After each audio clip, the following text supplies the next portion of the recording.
Happy Europa League Eve, everybody. Yes, West Ham United are hosting Lyon in the quarterfinals of the Europa League. It's another game that everyone's been talking about in the East End of London. It's been a massive talk of the town within the West Ham community. It's going to be another big European night at the London Stadium, and I hope it's going to be as big as the Sevilla game was. That was epic in terms of the atmosphere. It was an epic occasion, something very memorable in recent years at West Ham. I think when we beat Sevilla, a lot of people were starting to now say that West Ham shouldn't be underestimated and that this club should be taken seriously. And absolutely it should. We can be world beaters. I actually went out for lunch about a week ago and the guy serving me noticed that I had a West Ham shirt on. And he said, congratulations on beating Sevilla. Who have you got next? And I said, we got Lyon. And if we beat Lyon, we can face Barcelona potentially. He just said, you can beat anyone. You don't have to be scared of anyone. And I agree. We don't have to be scared of anyone. We don't even have to fear Lyon at all. This is one game closer to West Ham potentially filling a dream of making the Europa League final. And with a lot on the line, it's obviously games like this where the emotions run high, but you want your team to go ahead with it and just stay focused and achieve that goal. Let me talk about Lyon in a nutshell. Now, when I was younger, I remember Lyon for having players such as Gregory Coupe, Karim Benzema, Chris, Francois Clerc, players of that nature. They were a team that I probably do remember from my childhood because they won the French League title in around 2008 and Benzema was a star then. 1 year later, he joined Real Madrid, and Hugo Lloris was starting to come up through the ranks as well at the time. Lyon's Europa League campaign has been very, very, very strong. They were unbeaten in their group, playing 6, winning 5 and drawing 1, and had a goal difference of plus 11. This was the highest goal difference in their group. They rarely conceded in the whole Europa competition so far. In around 16, they faced Porto and went through 2-1 on aggregate.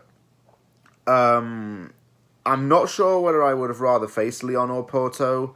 That isn't really up for debate, although there are a few former West Ham players who play for Porto, the likes of Jean Mario and Tony Martinez. But Lyon's, good enough for me. Well, good enough's probably not as respectful as I could say, but when I say good enough, I mean Lyon's going to be a tough game and an opposition that I think's ideal for us to play against. It's not as high pressure as Porto because Lyon's 9th in the Ligue on table. Its defence looks a little bit shaky at times from what I've seen, but it's got so much depth in midfield and attack.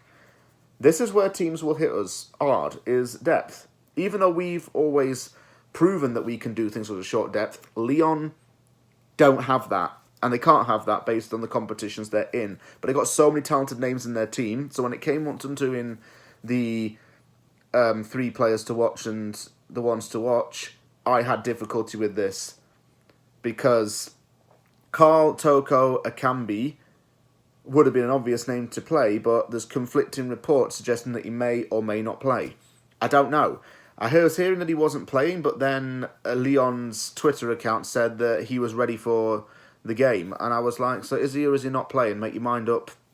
Are they doing this just to mess with us? Probably are.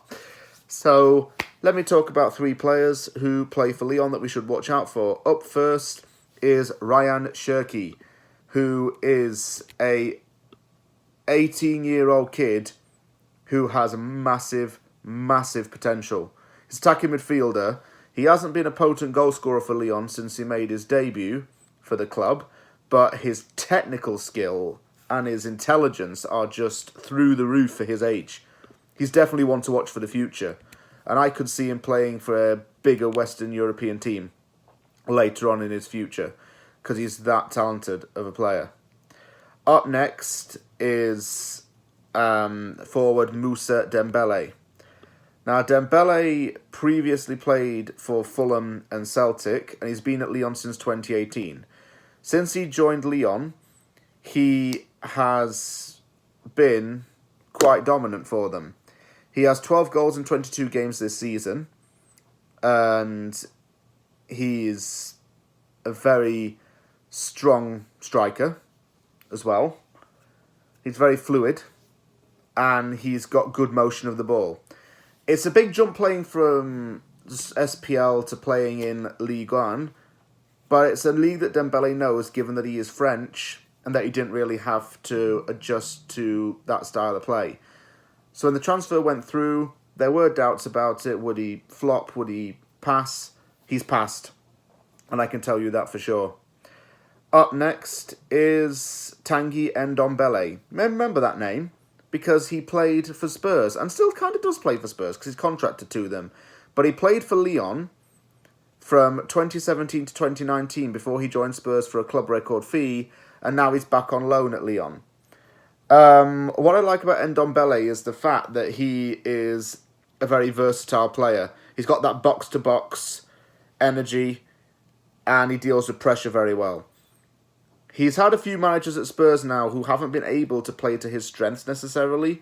He has faced heavy criticism. I know he faced criticism from Mourinho, and Conte was expected to get a lot out of Ndombele.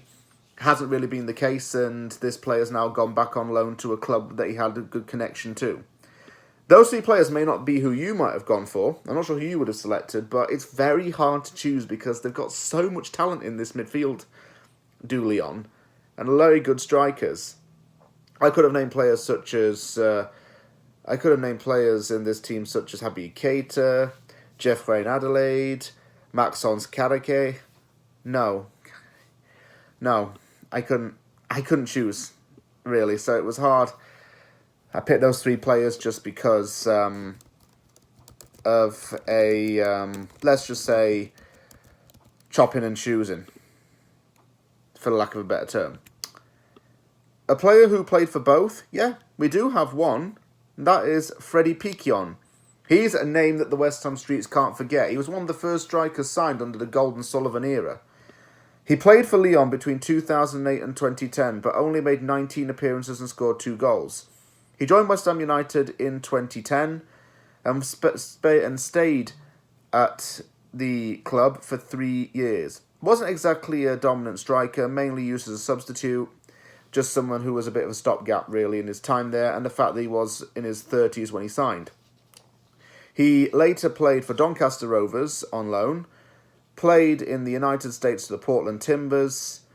He played back in France and finished his career in India with Mumbai City. He had a coaching role at Everton, but was sacked earlier this year. As for my score prediction, if we lose by a 1-goal margin, that's still a good thing, because we're still in with a shout to win. I'm still in with a chance, like the Sevilla game. What I tend to say with knockout games is that as long as we don't lose by more than 1 goal in the first leg, we are fine, even if it does mean there's a little more pressure on us in the second leg to get 2 goals. But it's still very doable.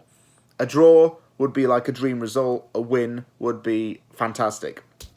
So, I want to say a sit on the fence answer. I'm going to say I'll just take either a 2-1 loss or a 1-0 loss, or a 1-1 draw, just because I think it would be good enough going into the second leg. Thank you very much for watching this episode of Opposition Uncovered. If you like this video, hit this like button and don't forget to sub for more content. Take care, everybody, and I will see you all soon. Hope everybody enjoys Thursday's game.